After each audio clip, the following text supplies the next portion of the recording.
নমস্কার বন্ধুরা, গতকাল কলকাতা হাইকোর্টে প্রাইমারি নিয়োগ দুর্নীতি মামলা সংক্রান্ত খুবই গুরুত্বপূর্ণ একটি মামলার কিন্তু শুনানি হয়েছে বিচারপতি রাজশেখর মান্থার এজলাসে। আর সেই মামলাটি হচ্ছে কিন্তু ওএমআর মামলা। হ্যাঁ বন্ধুরা, 2014 সালের টেট পরীক্ষার যে ওএমআরগুলো ছিল সেগুলোকে ডিস্ট্রয় করে দেওয়া হয়েছে। তো সেটার পরিপ্রেক্ষিতে যে মামলাটি করা হয়েছিল সেই মামলার কিন্তু শুনানি হয়েছে।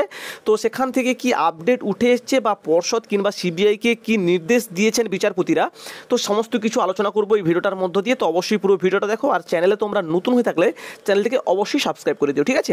তো বন্ধুরা, এই ওএমআর মামলাটি কিন্তু গতকাল শুনানি হওয়ার আগে 2 তারিখেও শুনানি হয়েছিল এবং সেখান থেকে খুবই গুরুত্বপূর্ণ একটা রায় কিন্তু উঠে এসেছিল। বিচারপতি রাজশেখর মান্থা সিবিআইয়ের উদ্দেশ্যে যে নির্দেশটা দিয়েছিলেন সেটা হচ্ছে যে কোনো মূল্যে ডিলিট হয়ে যাওয়া ওএমআরের ডিটেলস বা হার্ড ডিস্ক থেকে ডিলিট করে দেওয়া যে ওএমআরের ডিটেলস সেটাকে পুনরুদ্ধার করার জন্য রিসাইকেল বিনে ফিরিয়ে এনে তা তথ্য আকারে জমা করতে হবে কলকাতা হাইকোর্টে। তো সেরকমটা নির্দেশ দেওয়া হয়েছিল এবং তা জমা করার জন্য ডেট প্রদান করা হয়েছিল 5 তারিখ, অর্থাৎ গতকাল জমা করার নির্দেশ দেওয়া হয়েছিল, কিন্তু সিবিআই তা করতে পুরোপুরিভাবে কিন্তু ব্যর্থ হয়েছে। হ্যাঁ বন্ধুরা, পুরোপুরিভাবে ব্যর্থ হয়েছে, কেননা সেটাকে রিস্টোর করতে তারা কিন্তু পারেনি, অর্থাৎ পুনরায় ফিরিয়ে আনতে কিন্তু আর পারেনি। তো তার জন্য গতকাল শুনানির পরবর্তীতেই কিন্তু রাজশেখর মান্থা ক্রুদ্ধ প্রকাশ করেন, অর্থাৎ তিনি কিন্তু রাগ প্রকাশ করেছেন সিবিআইয়ের উপর এবং তিনি বলেছেন যে ঠিকভাবে কিন্তু তদন্ত হচ্ছে না। এর সঙ্গে সঙ্গে সিবিআই উদ্দেশ্যে আরও একটা নির্দেশিকা দেওয়া হয়েছে যে কোনো মূল্যে এই তথ্যগুলোকে ফিরিয়ে আনতে হবে, অর্থাৎ যদি দেশের কিংবা পৃথিবীর যে কোনো প্রান্ত থেকে সাহায্য নিতে হয় সাহায্য নিতে পারবে। এমনকি এথিক্যাল হ্যাকার কিংবা এমনি যে বেসরকারিভাবে যে প্রতিষ্ঠানগুলো রয়েছে তার হ্যাকারদেরকে নিয়ে কিংবা আইটি সেলে যে সমস্ত কর্মীরা রয়েছে তাদের সাহায্য নিয়ে যে কোনো পদ্ধতিতে যে কোনো মূল্যে কিন্তু এই যে তথ্যগুলোকে এগুলোকে ফিরিয়ে আনতে হবে বা রিসাইকেল করতে হবে, এরকমটাই কিন্তু নির্দেশ দিয়েছে, অর্থাৎ এথিক্যাল হ্যাকারের সাহায্যও নিতে বলা হয়েছে। তো এছাড়াও আরও তিনি বলেছেন যে কোনোভাবেই কিন্তু হার্ড ডিস্ক থেকে ডিলিট করে দেওয়া যায় না পুরোপুরিভাবে, সেটা কিন্তু একটা স্টোরেজ হিসেবে কিন্তু থেকে যায়, সেগুলোকে আবার রিসাইকেল বিনে কিন্তু ফিরিয়ে আনা সম্ভব।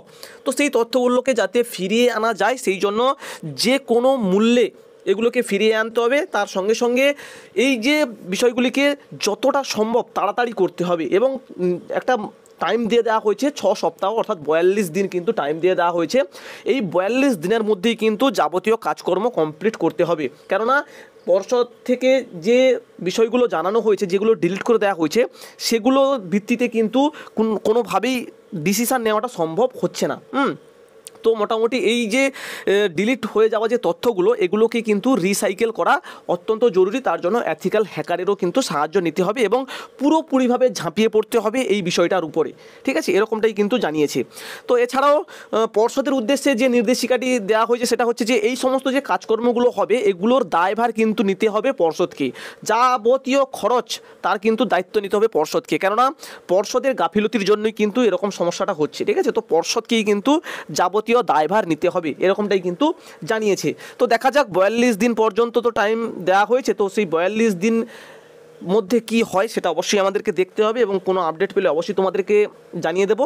এর সঙ্গে সঙ্গে বলে রাখি, 2014 টেট পরীক্ষার ভিত্তিতে যে নিয়োগটা হয়েছিল 42,000 এবং 16,000, টোটাল যে 60,000 প্রাইস যে নিয়োগটা হয়ে গেছিলো, তো সেই সংক্রান্ত কিন্তু মামলার শুনানি খুব শীঘ্রই আসতে চলেছে এবং 2022 যে মামলাটি যেটার কারণে পরবর্তী নিয়োগটা হচ্ছে না সেই মামলাটিও কিন্তু খুব শীঘ্রই, অর্থাৎ 21 তারিখ সম্ভবত 21শে জুলাই এই মামলাটির শুনানি হতে চলেছে। তো যাবতীয় বিস্তারিত ডিটেলস আমি তোমাদের কাছে আলোচনা করব পরবর্তী ভিডিওতে। তো তার জন্য চ্যানেলটিকে সাবস্ক্রাইব করে পাশে থাকো। আর বন্ধুরা, তোমাদের কি মনে হয় যে কোনোভাবেই কি সিবিআইরা সেই নথি জমা করতে পারবে নাকি সিবিআইরাও এর মধ্যে মিলিত রয়েছে? অবশ্যই তোমরা কমেন্ট করে জানাও। আর বলে রাখি, যদি কোনোভাবে ওএমআর যে ডিলিট করে দেওয়ার যে বিষয়টা সেটা যদি সামনে আসে, অর্থাৎ যদি সেই ওএমআরের ডিটেলসটা ফিরে আসে, তাহলে কিন্তু প্রচুর শিক্ষক বাদ পড়বে যারা দুর্নীতিগ্রস্তভাবে চাকরিটা পেয়েছে, ঠিক আছে? তো দেখা যাক কি আপডেট আসে, অবশ্যই তোমাদের কাছে তুলে ধরবো, অবশ্যই চ্যানেলের সঙ্গে থাকবে। তো দেখা হচ্ছে পরবর্তী ভিডিওতে। ভালো থেকো সবাই, সুস্থ থেকো সবাই। Thanks for watching, ta-ta, Jai Hind, by.